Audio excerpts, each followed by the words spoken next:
પાટણના ધારાસભ્ય ડોક્ટર કિરીટ પટેલે ગુજરાતના ખેડૂતોને થયેલા ભારે નુકસાન અંગે કેન્દ્ર સરકારનું ધ્યાન દોર્યું છે. તેમણે વડાપ્રધાનને પત્ર લખીને તાત્કાલિક ખાસ કૃષિ રાહત પેકેજ જાહેર કરવાની માંગ કરી છે. ધારાસભ્યએ જણાવ્યું કે ચાલુ વર્ષે ગુજરાતમાં ભારે વરસાદ અને ત્યારબાદ કમોસમી વરસાદ એટલે કે માવઠું થવાને કારણે ખેડૂતોના પાકને ભયંકર નુકસાન થયું છે. વાવેલો અને પાકી ગયેલો પાક નિષ્ફળ જતા ખેડૂતોની આર્થિક સ્થિતિ અત્યંત કફોડી બની છે. તેમણે રજૂઆત કરી કે ચાલુ વર્ષે મગફળીના ટેકાના ભાવ એટલે કે એમએસપી માટે 2 એકર જમીનની મર્યાદા નક્કી કરવામાં આવી છે, જે ખેડૂતોને પૂરતી રાહત આપી શકતી નથી.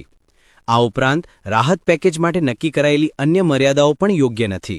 ડોક્ટર પટેલે આ મર્યાદાઓ દૂર કરીને ખેડૂતોએ ખરેખર જે વાવેતર કર્યું હોય તેના આધારે રાહત પેકેજ જાહેર કરવા વિનંતી કરી. ડોક્ટર કિરીટ પટેલે ભારપૂર્વક જણાવ્યું કે ગુજરાત સરકાર અને કેન્દ્ર સરકાર બંને ખેડૂતોની ચિંતા કરી રહી છે. આ સંજોગોમાં કેન્દ્ર સરકારે ગુજરાતના ખેડૂતો માટે ખાસ રાહત પેકેજ સત્વરે જાહેર કરીને તેનો તાત્કાલિક અમલ કરવા માટે સૂચના આપવા માંગ કરી હતી. ગુજરાતના તમામ વિસ્તારના સૌરાષ્ટ્ર હોય, કચ્છ હોય કે ઉત્તર ગુજરાત હોય, સમગ્ર ગુજરાતના ખેડૂતોની હાલત કફોડી બની છે. વધુ વરસાદ થયો અને અત્યારે કમોસમી વરસાદ ચાલુ છે. એના લીધે ગુજરાતના ખેડૂતોનો તમામ પ્રકારનો પાક નિષ્ફળ ગયો છે. એના લીધે ખેડૂતોની આર્થિક સ્થિતિ ખરાબ બની છે.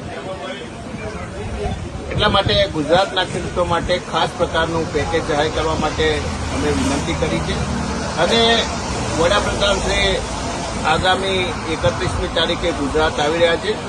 જો અમને સમય આપશે તો ગુજરાતના કોંગ્રેસના તમામ ધારાસભ્યો દ્વારા આ બાબતે રૂબરૂ મળીને પણ રજૂઆત કરવામાં આવશે.